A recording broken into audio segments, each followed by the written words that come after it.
Hi, Ben. Hi. Why don't you tell our listeners about yourself? What's new with Bengelina Hospitality Group? Wow, those are two separate questions. Okay, we'll start with the first And one.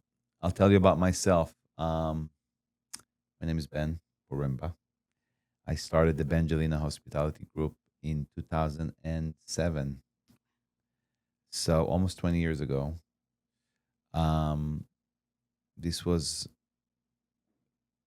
me and Angela's idea, part of our consummation of our relationship was to start a business together.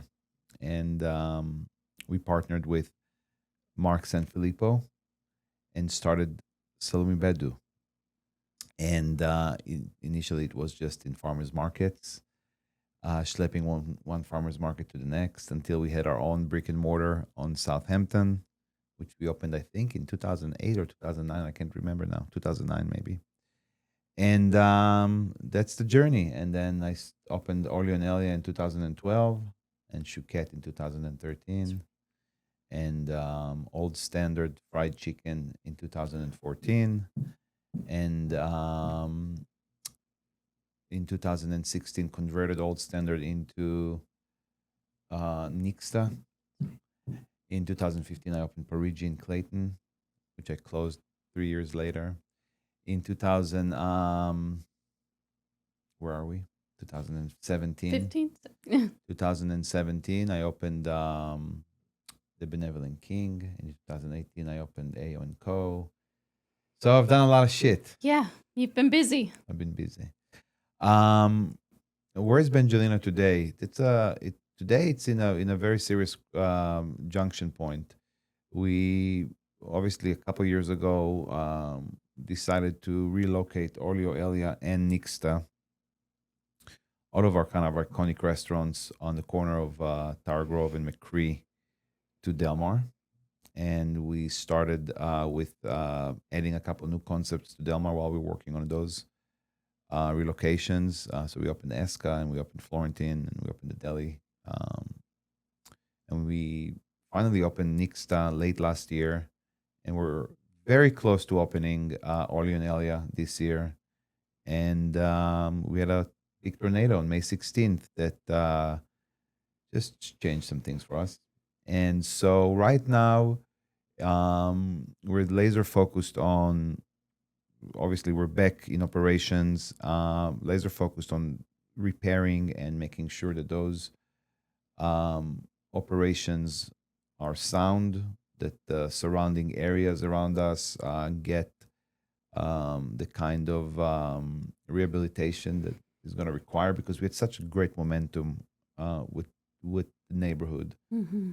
That morning was a Friday. That morning I drove and it just felt like spring on Delmar, and our garden looked beautiful, and everything around us just looked very happy and activated. And then of course that afternoon it was a disaster, and we still see a lot of remnants of that tornado on the street. Still a lot of debris, buildings that are about to collapse. Even our own buildings, still patches and boarded up windows and that sort of thing. Um, and of course, it pushed back our projections for an Olio Alley opening probably about a year. So Yeah. and probably added significant amount of financial resources to the project. So we're reevaluating what we want to do. We're committed to doing Elianolia. It's definitely important to me to make sure that it gets done. It's just a question of time and money. Yeah. So That's tough. So were you there when the tornado came through? yeah, I was at Esca. Oh my gosh, what was that like? It was a weird experience. I mean, I say weird because I was It's funny. I was in the kitchen and I was working on a new dish for that night on a special, and and it started to look weird. I wasn't checking my phone or anything. It started to look weird, and we started hearing. We had phone sirens, and we actually heard a siren out. I know that a lot of people didn't, but we did, and everybody was goofing around, and at some point it looked really dark and gnarly. And I told everybody we gotta get down to the basement, and people were taking their time. Ah, it's okay.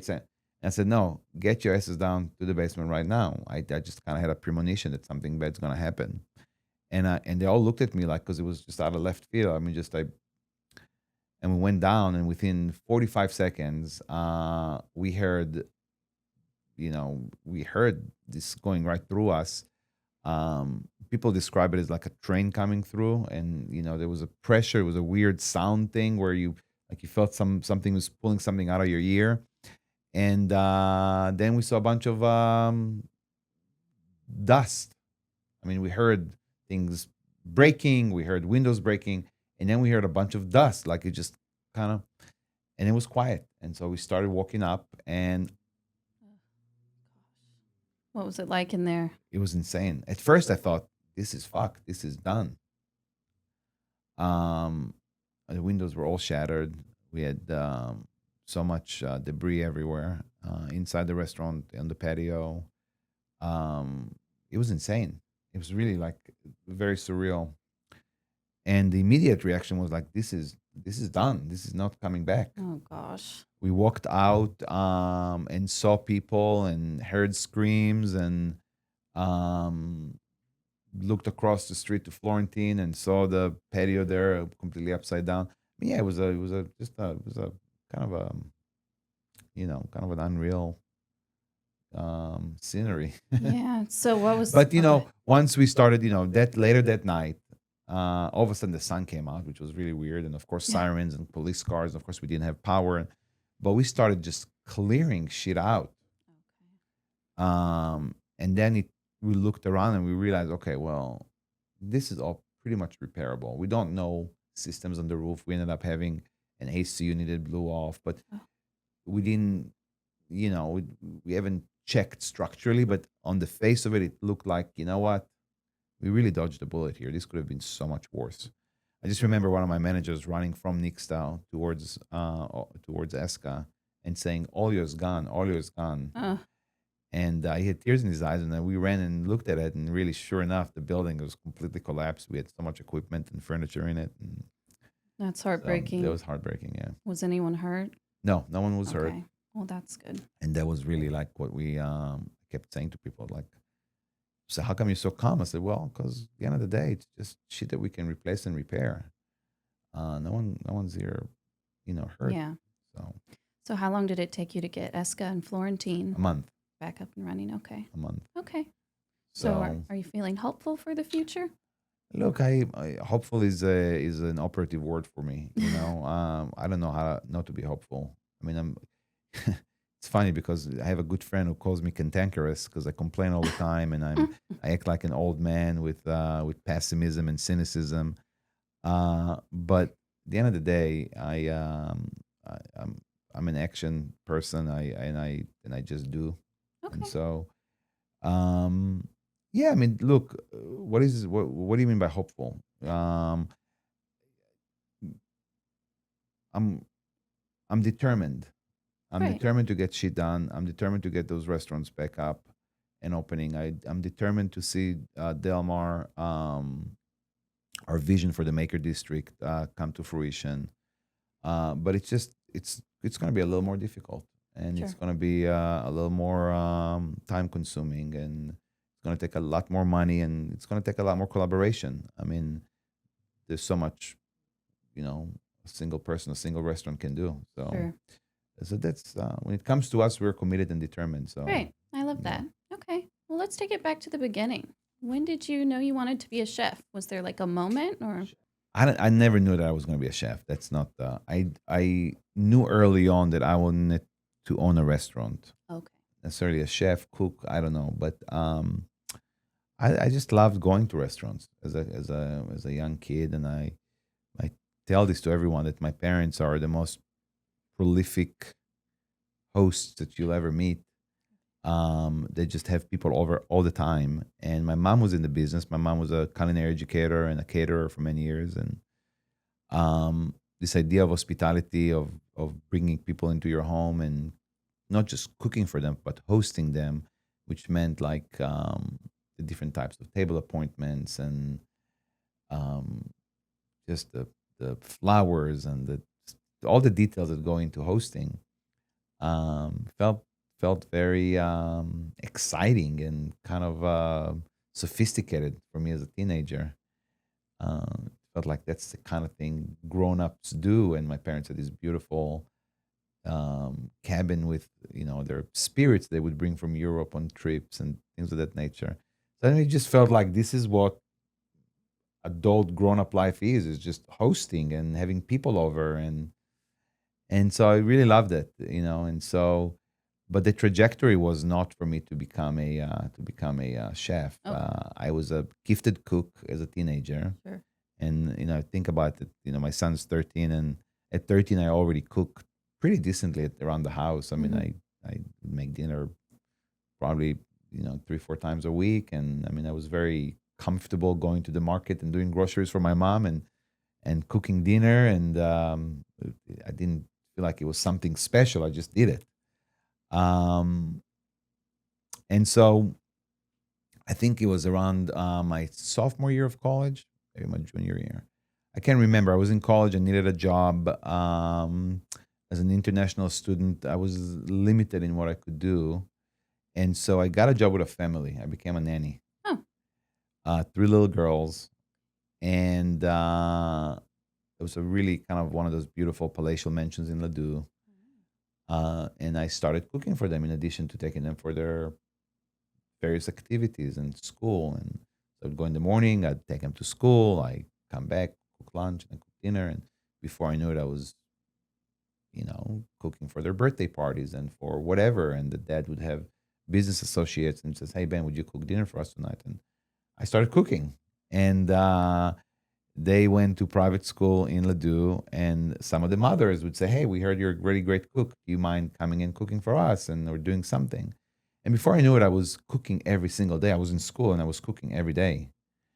And then I was cooking for a very prominent Jewish woman who took me in almost like an aunt, and she was a big philanthropist, and she threw these very important events, fundraisers and galas and all those kinds of things. And she trusted a 20-year-old, a 21-year-old Wow. to cook for those events. Um, and I was cooking for those events, and people went there and said, "This is beautiful. This is unique. And who's your chef?" And she said, "Oh, this is a." And before I knew it, I literally was cooking and doing and making money cooking every week. The dream. And I graduated, started graduate school, and at some point I'm like, "What the fuck am I doing?" Like, this is what I love to do, and this is probably what. And we know my degrees in philosophy, and I'm like, Yeah. what am I gonna do with this shit? Yeah. Like, so, so I opened a small little catering company, and I got busy.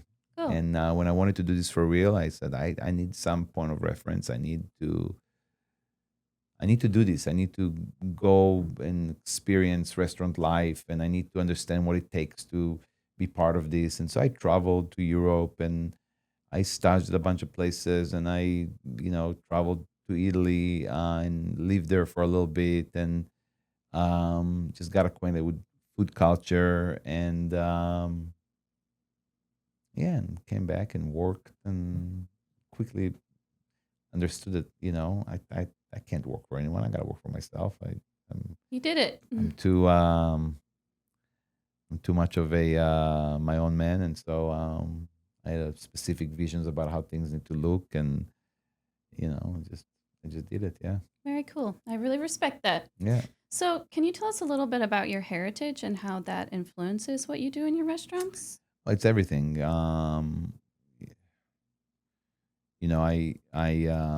I moved to St. Louis 30 years ago, Okay. and I spent spent my senior year of high school in St. Louis. Okay. So above all, I like to tell people that I'm an American. I Okay. mean, yes, I have a thick accent that I kept, and sometimes make it even thicker just for other purposes. It's, I guess, part of my identity.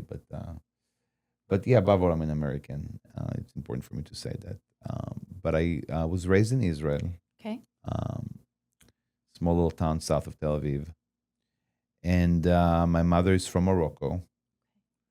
Um, my father was born in Germany immediately after World War II in a Wow. survivors camp. Oh, wow. And it's a kind of a, not all that, it's a very, let me digress. You're going to have to cut it out.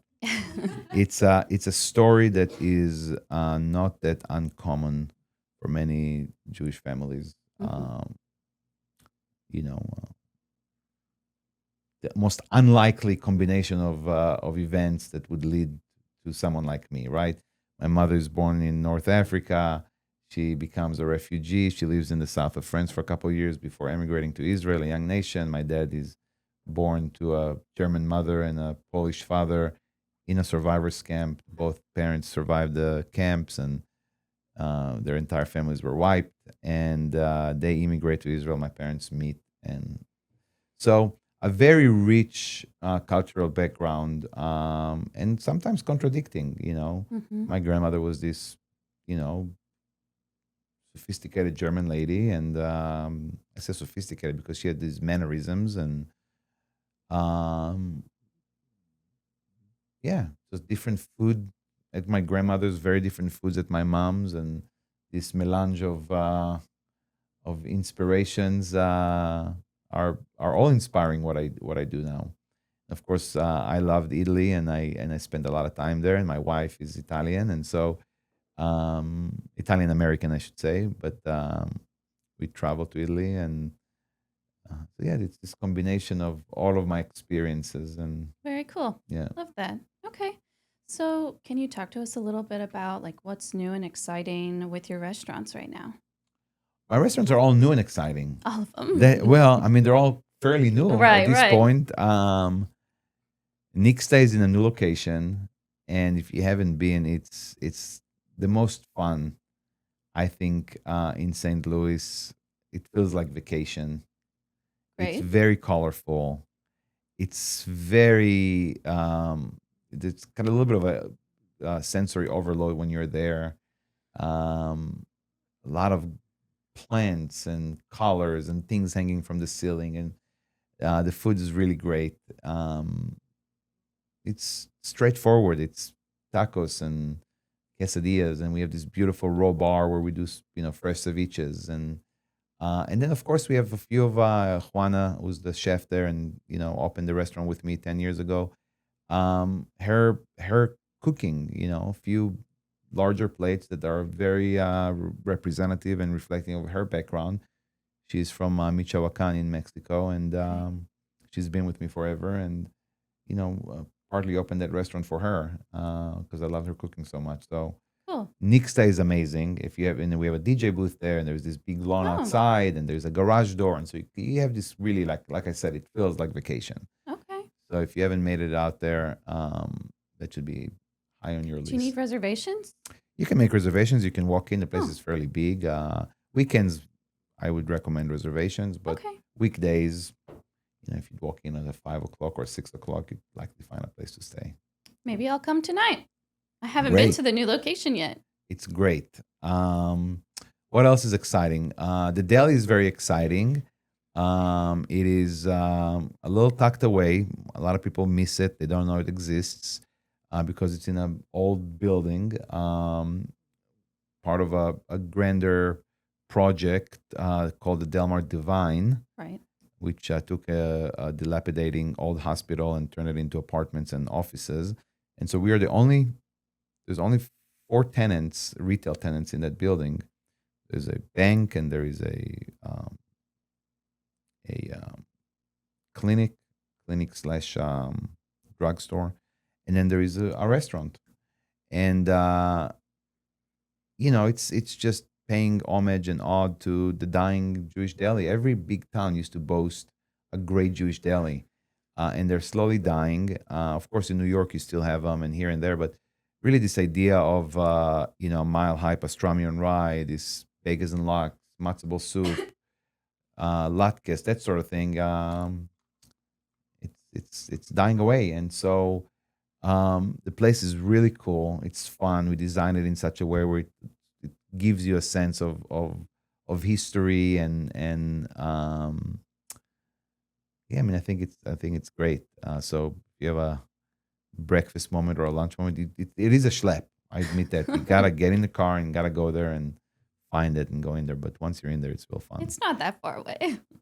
I mean, depending on where you are, but That's true. if you're in Clayton and you're looking for a quick lunch, you still have Yeah, to get in the car. If you're in the it's Central true. West End, you still have, nobody can walk there. It's not like Yeah, you're in the heart of Clayton; somebody can walk it's to true. it. And so it is a schlep, and it's only open for breakfast and lunch. So Florentine is our, like I said, our Tel Aviv Israeli restaurant, and that opens for breakfast and lunch. But soon enough, we're gonna start introducing what we call Olio nights. So we'll Oh, do, since Olio now is farther pushed back. We're gonna start serving Olio food on that menu at night times on the weekends. very cool. So that's coming up real soon. Esca, we're probably gonna expand our operations to Monday and be a 7-day week restaurant. Awesome. So yeah, Okay, so we're things are trying going to, well. well, things Aside from the tornado. yeah.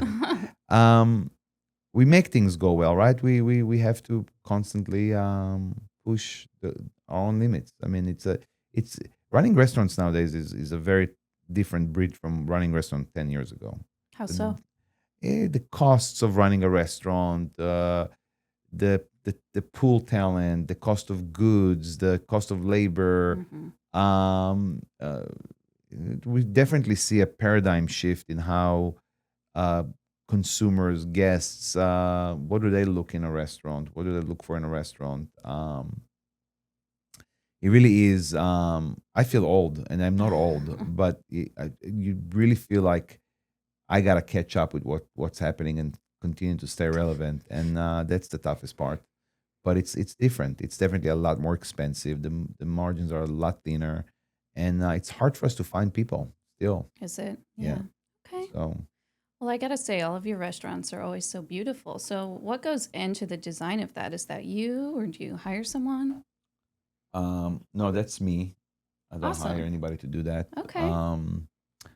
Maybe that's my biggest passion. I said I'm an obsessive restaurant opener because I love the process, the creative process of designing a restaurant, designing the menus, designing the fonts on the menus, selecting every little detail that you see at my restaurant to give people an experience, to give Okay. people an immersive experience, to transport them somewhere.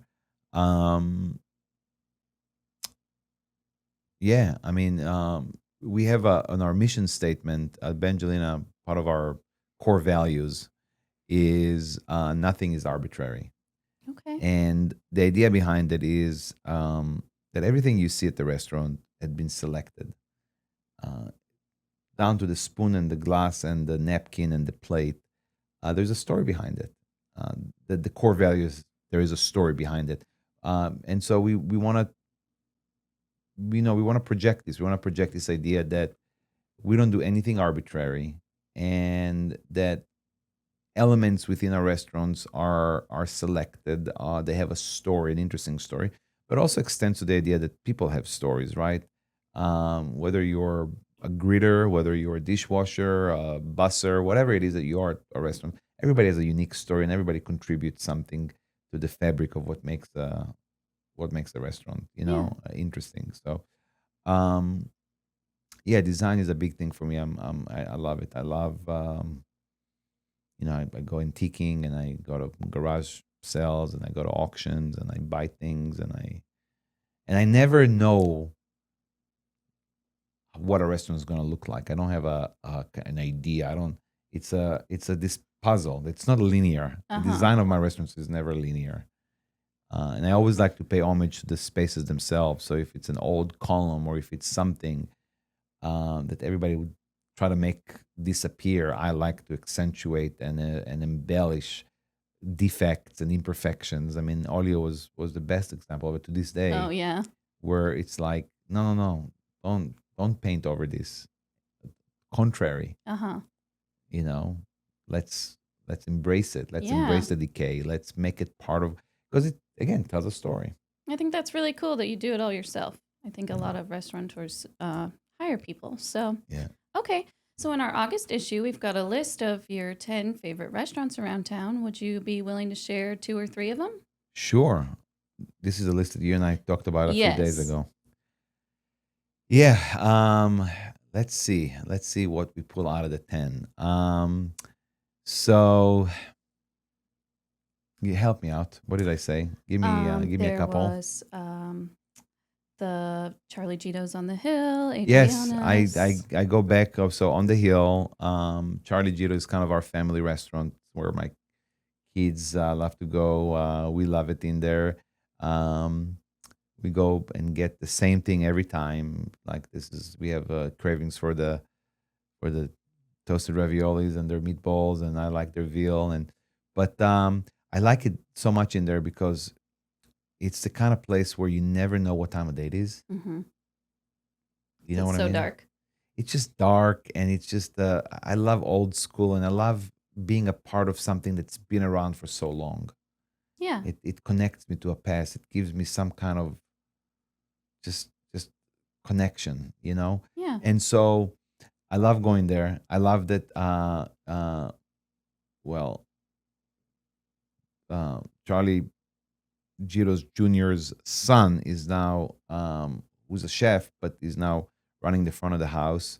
So that again, that lineage, that genealogy is really great. They're excellent, and they run an amazing business. So we like that. Mm-hmm. On the hill, still we have Adriana. Mm-hmm. It's my favorite lunch spot. Not good for my diet, but also there's a beautiful family story there. It's a mom and her daughters who decided that as a family they're gonna open this. They're gonna open this restaurant years ago, and it's just so good. I mean, nothing beats their caponata and their again meatball sandwich, and I mean it's really I love it. I love it in there, and I like their the way they line people up too. I mean, it's like it Uh-huh. just happened, but it becomes this experience. You stand in line to go eat there. There's no way around this. And Adriana is at the end there collecting your money and Mm-hmm. writing everything on a piece of it. They have a system that they've created. They're not restaurant people. They're so nice in there. And Oh, they'll it's do half wonderful. sandwiches, which is better for your diet. Yeah, that's true. But let's stay on the hill. We also have what I think is one of the most ambitious restaurants in St. Louis, which is Sado. Nick Bogner, immensely talented chef, s- you know, sharp businessman as well for being so young. But Nick opened a very, very ambitious restaurant. It's a big restaurant. It's an expensive, not just to eat there, but to maintain a restaurant of that caliber with that many people. This fish is this fish program is very, very impressive. You have to have some serious balls to try to pull that off, and he's pulling it off, and he's doing an amazing job, and the food is delicious. And so I think that's you know the place that I would go to for Okay. special occasions.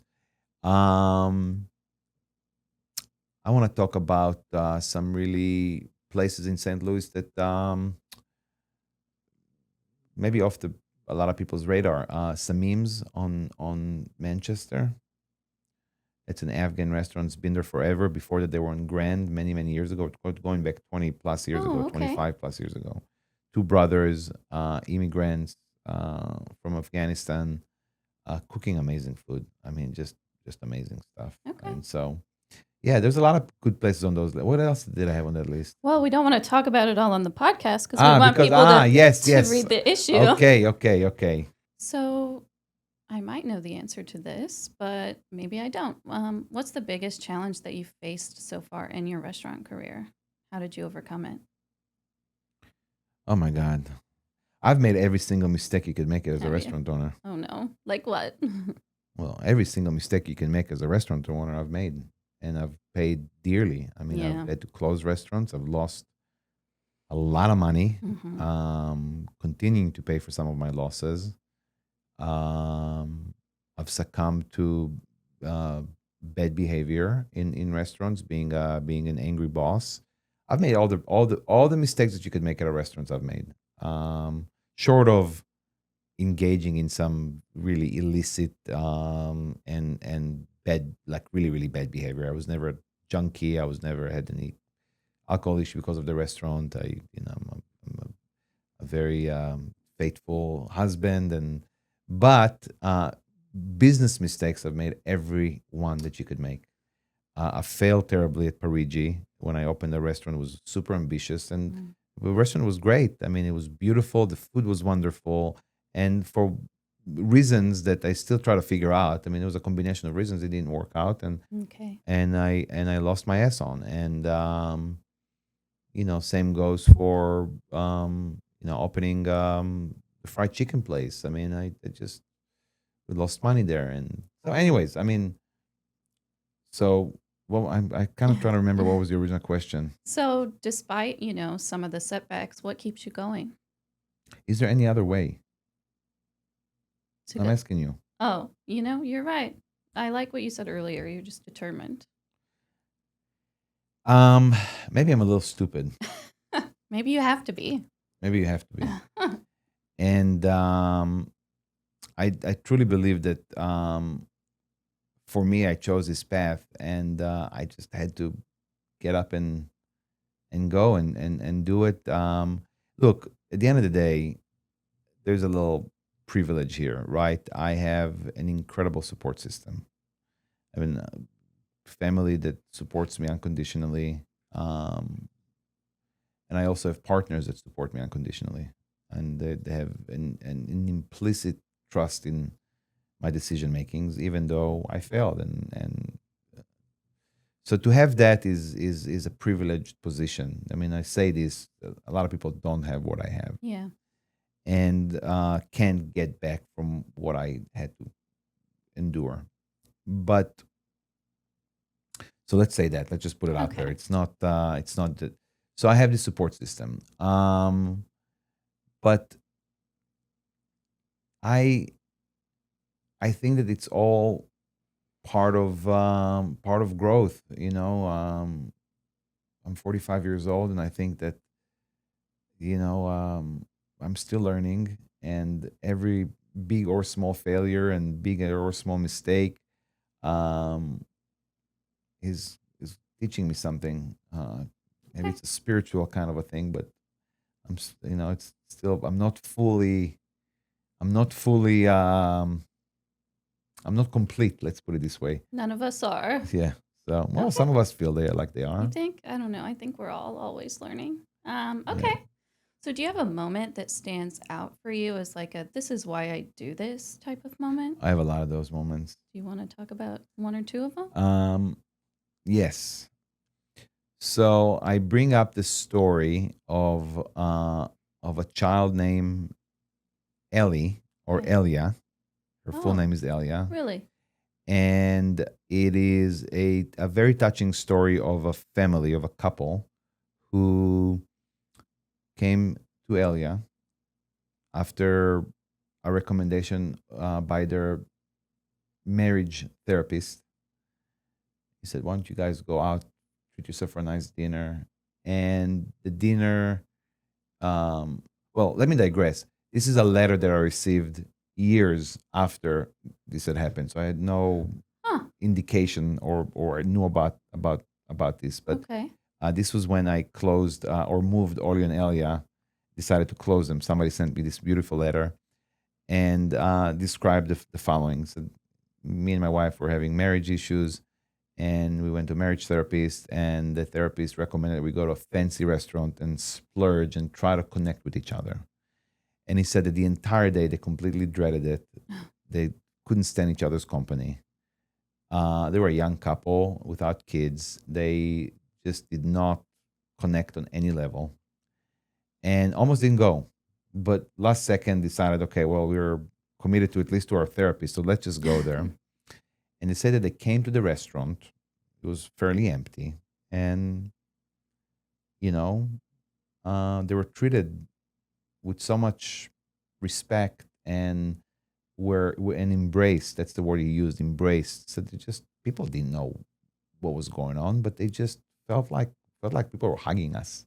Oh, Not physical hug, but they just and we had the most amazing meal. And we actually enjoyed each other's company because of the meal. I mean, We talked about the food. They just had an amazing experience. And he said in the letter, he said, we went home and we had sex after so many months of not even touching each other. Wow. And he said that was really like the thing where they looked at each other and said, we wanted to we want to be together and we want to do more of Wow. Elia stuff together. And a couple years later, they had a daughter and they named her Ella. They call her Ellie, but they named her Elia I love after that. the restaurant. So when you get a letter like this, you Yeah. go, fuck, we're doing something. I Yeah. mean, look, I always say this to my staff. We're not brain surgeons. We're not soldiers. We're not, cops. We're not, we don't do crazy meaningful life war. So we have to chill. Let's start there. Nothing should be so stressful. Right. And so let's start with the idea that we do meaningful work. Um, we want to be serious about our work, but let's not take ourselves too seriously. Okay, that's now a really important aspect of all my. I'm a very demanding boss, and I want excellence, and I want perfection, and I push my teams. But at the same time, they know that like if they fuck up or we fuck up, it's okay. It's not a big deal. It's food. It's the restaurant. I mean, so um, so that was a moment where you felt like, okay, well, we saved the marriage. That's You amazing. know, um, I had one other.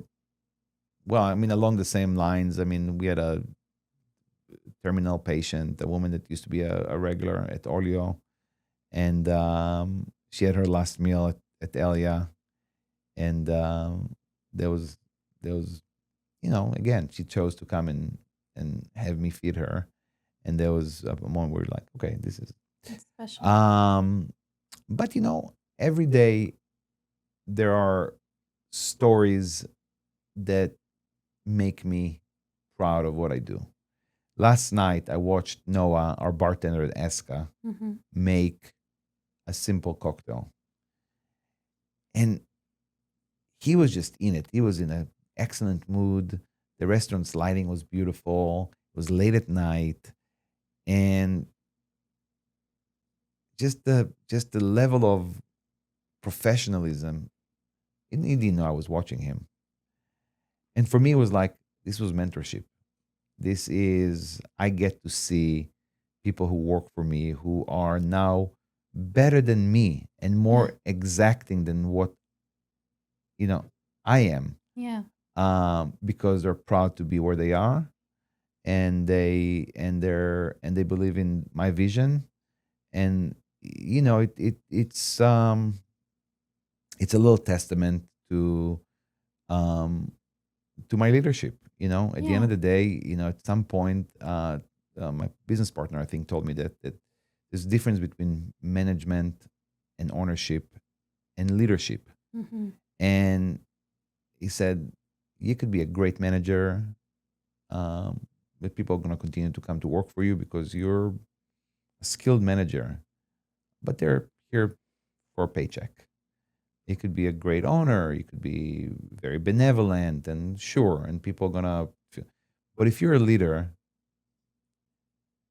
then your employees, your team, are proud to represent and be ambassadors to what you do. And so I see those moments at my restaurants all the time, which just gives me a little. It's just a humbling experience, to be honest with you. It's just like I spend a lot of times on those lineups at Esca, especially. I talk and talk and talk and the redundant stories and some of the servers. I mean, I have servers that have been with me for 12 years, 13 years. I mean, they've heard the same stories over and over and over again, and they're probably rolling their eyes. But I think they take away something, and it's anecdotes. And so, my point is that there are moments where I hate my fucking business. It's stressful. Yeah.